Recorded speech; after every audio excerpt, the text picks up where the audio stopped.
بھائی کیا آپ مزدوری کروگے؟ تو اس نے کہا میں یہاں اسی لیے تو بیٹھا ہوں تاکہ مجھے کوئی آئے مزدوری پہ لے جائے، مجھ سے کام کرائے، مجھے پیسے دے دے تاکہ میرا خرچ چل جائے۔ کہا ٹھیک ہے چلو بھائی۔ اس مزدور کو وہ بزرگ اپنے گھر لے گئے کام کرنے کے لیے۔ تو اس نے کہا میری کچھ شرطیں بھی ہیں۔ تو اس اللہ والے نے کہا کیا شرطیں ہیں بتاؤ؟ شرطیں تو مالکوں کی ہوا کرتی ہیں، مزدوروں کی کیا شرطیں ہیں؟ کہا آپ کی جو شرط ہے وہ آپ رکھو اور ہم انشاءاللہ اسے مانیں گے۔ تو اس نے کہا میری شرط یہ ہے کہ دنیا 4 دینار پر مزدوری کر رہی ہے، میں صرف 3 ہی دینار لوں گا۔ کہ یہ تو بہت ہی اچھی بات ہے کہ تم 3 دینار لوگے، سب تو 4 دینار پر راضی، سب تو 4 دینار لیتے ہیں اور تم 3 ہی دینار پر راضی ہو، تو اس سے خوشی کی اور کیا بات ہے؟ کہ سنو دوسری میری شرط یہ ہے کہ تم کوئی سوال کرو گے نا تو میں اس کا کوئی جواب نہیں دوں گا۔ کہا یہ کیسی شرط ہے کہ میں تم سے سوال کروں گا اور تم جواب نہیں دو گے؟ کہا کوئی بات نہیں، تو پھر کسی اور سے کام کروا لو، بہت مزدور مل جائیں گے۔ کہا چلو کوئی بات نہیں تم کام کرو۔ کہا ایک اور بات ہے، ایک اور شرط ہے۔ کہا وہ کیا ہے؟ کہا جب اذان ہوگی تو میں کام کو ہاتھ بھی نہیں لگاؤں گا، جب اذان ہوگی تو میں تمہارا کام بند کر کے اور بس اللہ کی عبادت میں لگ جاؤں گا، اللہ کی عبادت کروں گا، فراغت کے بعد پھر تمہارے کام میں لگ جاؤں گا۔ اس نے کہا ٹھیک ہے۔ اس اللہ والے نے کہا ٹھیک ہے تم کام شروع کرو۔ وہ کام شروع کرنے لگا، کام کرتا رہا اور 1-2 گھنٹے کام کرنے کے بعد ادھر ظہر کا ٹائم قریب ہوا، اذان ہونے لگی۔ جیسے ہی اذان اس نے سنی کام چھوڑ دیا۔ تو جیسے ہی نماز پڑھنے کے لیے اس نے قدم بڑھائے، ہاتھ میں پھاوڑا تھا اور مٹی ہٹا رہا تھا تو کچھ مٹی رہ گئی تھی۔ تو مکان مالک کا بیٹا آیا، اس نے کہا کہ یہ مٹی ہٹا دو پھر چلے جاؤ۔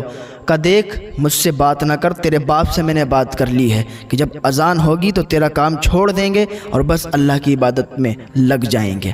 اس نے کہا ٹھیک ہے بھائی جاؤ۔ وہ چلا گیا۔ جانے کے بعد ظہر کی نماز ادا کی، نماز ادا کرنے کے بعد واپس آ گیا۔ اس اللہ والے نے کھانا دیا، کہا تم کھانا کھا لو اس کے بعد پھر کام شروع کرنا۔ اس نے کھانا نہیں کھایا، کہا میرا روزہ ہے، میں روزے سے ہوں۔ اور وہ رمضان شریف نہیں تھے، وہ اس کا نفلی روزہ تھا۔ وہ اتنا نیک اللہ والا اور نیک مزدور تھا کہ نفلی روزے بھی رکھا کرتا تھا۔ تو وہ جو بزرگ تھے اس سے بہت زیادہ خوش ہوئے۔ پھر وہ کام کرنے لگا، کام کیا۔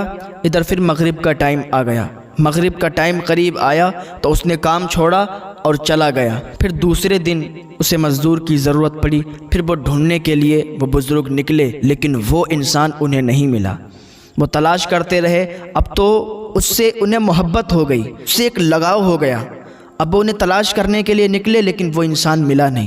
لوگوں سے معلوم کیا کہ فلاں شخص ہے، مزدور ہے اور کل میرے یہاں کام پہ آیا تھا لیکن آج میں نے اس کو تلاش کیا، آج مجھے ملا نہیں۔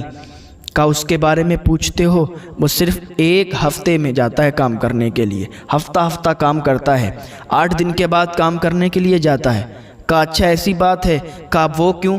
کہا وہ اس لیے کہ وہ اتنا کما لیتا ہے ایک دن میں، جو اسے 3 دینار یا 4 دینار ملا کرتے ہیں تو اس کے 1 ہفتے تک چل جاتے ہیں۔ وہ اتنا ہی کماتا ہے جتنا کھاتا ہے، اس سے زیادہ نہیں کماتا۔ وہ بڑا نیک آدمی ہے۔ انہیں اور چاہت ہوئی کہ اب اپنا کام کرائیں گے تو اسی سے کرائیں گے اور کسی سے نہیں کرائیں گے۔ 8 دنوں کے لیے کام روک دیا۔ اب دیکھیں ذرا غور سے سنیں پیارو، 8 دن کے لیے اس بزرگ نے کام روک دیا۔ یہ بھی اللہ کے نیک ولی تھے۔ کام روک دیا، اب 8 دن کے بعد تلاش کیا تو پھر وہیں وہ مزدور مل گیا اور پھر اسے یہ لے کے آئے گھر پہ۔ اس نے پھر کام کیا۔ کہا تمہیں شرطیں یاد ہیں میری؟ کہا یار تیری ایک شرط یاد ہے، جیسے تو نے کام کیا ہے ویسے ہی کر، بس تجھ سے چاہت ہو گئی ہے، تجھ سے لگن ہو گئی، تجھ سے ایک لگاؤ ہو گیا ہے، تجھ سے محبت ہو گئی ہے۔ تو اس نے کام کیا اور کہا میں ہفتے کے ہفتے کام کرتا ہوں، اگر آپ کو کام کروانا ہے تو ہفتے کے ہفتے کروں گا۔ کہا ٹھیک ہے۔ اس نے ہفتے کے ہفتے کام کرنا شروع کیا، کئی ہفتے کام کیا اور ایک دن ایسا ہوا کہ وہ نہیں آیا۔ 2 ہفتے گزرے، 3 ہفتے گزرے، وہ کام پہ نہیں آیا۔ اور یہ جو بزرگ تھے انہوں نے تلاش کرنا شروع کیا، تلاش کرنا شروع کر دیا۔ اس کو پوچھتے، گلی محلے میں جا کے پوچھتے کہ بھائی ایک مزدور ہے، وہ ہفتے کے ہفتے کام کیا کرتا ہے، کیا آپ نے کہیں اسے دیکھا؟ کیا آپ نے کہیں اسے دیکھا؟ لوگوں سے معلوم کرتے لیکن لوگوں کو اس کے بارے میں معلوم نہیں چلا۔ یہ ڈھونڈتے ڈھونڈتے آخر کار اس جگہ پر پہنچ گئے کہ وہاں پر ایک انسان کو اس کا پتہ معلوم تھا۔ اس نے بتایا، اس نے کہا اگر اس کو تم ڈھونڈ رہے ہو، اس کے پاس جانا چاہتے ہو تو چلے جاؤ جنگل کے کنارے، قبرستان کے پیچھے ایک گلی ہے اور اس کے پیچھے کھنڈروں میں ایک گھر بنا ہوا ہے، اس میں وہ ملے گا۔ وہ اللہ والے تھے، وہ بزرگ چلے گئے وہاں پر، گئے، دروازہ کھٹکھٹایا، اندر سے آواز آئی، کون؟ کہ میں وہی ہوں۔ پورا اپنا پتہ بتایا، کہا اچھا تم ہو، آ جاؤ اندر۔ اندر گئے، ملاقات ہوئی، بات چیت ہوئی، دیکھا کہ بہت زیادہ بیمار ہے، بستر علالت پر پڑا ہوا ہے۔ اس مزدور نے کہا کہ آپ اللہ کے نیک بندے لگتے ہو، آپ سے میں ایک عریضہ پیش کرتا ہوں، ایک کام ہے آپ سے، اگر آخری ٹائم پر آپ میرا کام کر دیں گے تو بڑی مہربانی ہوگی۔ کہا بتاؤ کیا کام ہے؟ کا کام بس اتنا ہے کہ میرے پاس ایک انگوٹھی ہے اور میرے پاس یہ کچھ پیسے ہیں، یہ جو پیسے ہیں اس سے میرا کفن لانا اور یہ انگوٹھی ہے یہ بادشاہ ہارون رشید کے پاس پہنچا دینا۔ جب اتنا سنا کہ بھائی ایسی کیوں بات کر رہے ہو؟ کہ ہم بات ایسی نہیں کر رہے ہیں، اب ہمارا ٹائم بہت کم ہے اور آج ہی رات میں میرا انتقال ہو جائے گا، جتنا میں نے کہا ہے آپ سے اگر اتنا آپ کر سکتے ہیں تو ٹھیک ہے۔ کہا میں آپ کے لیے اتنا کر سکتا ہوں۔ وہ گئے، ان پیسوں کا کفن لیا، لینے کے بعد ابھی انگوٹھی ان کے پاس ہی رکھی ہے، گھر پہ گئے، رات کاٹے نہیں کٹتی، کروٹیں بدل رہے ہیں کیونکہ صبح اس کے پاس جانا ہے۔ اور جب صبح ہوئی تو بھاگتے ہوئے دوڑتے ہوئے اسی مزدور کے پاس پہنچے، دیکھا تو وہ انتقال کر چکا تھا، وہ اس دنیا سے جا چکا تھا۔ آپ نے اس کو کفن پہنایا، نہلایا دھلایا، کفن پہنا کے اس کو دفن کر دیا، اس کی قبر تیار کر کے اس کو دفن کر دیا گیا۔ اب انہوں نے دیکھا کہ انگوٹھی دی ہے، سونے کی انگوٹھی ہے۔